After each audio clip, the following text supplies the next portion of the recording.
Oke. Ya, kami di Sungai Kluit hari ini naik perahu pertama kali untuk orang asing dan ya kami naik kira-kira 3 jam ke Kluit Tengah ya, dan mengunjungi ya teman di sana, dan tempat di sini pesisir sungai, wow, indah sekali. Ini tempat bagus untuk orang wisata datang.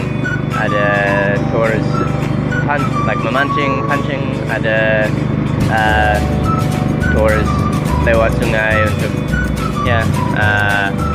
melihat gunung, trekking, ya bisa berhenti dan minum kopi, dan ya ini tempat bagus untuk para wisata. Terima kasih.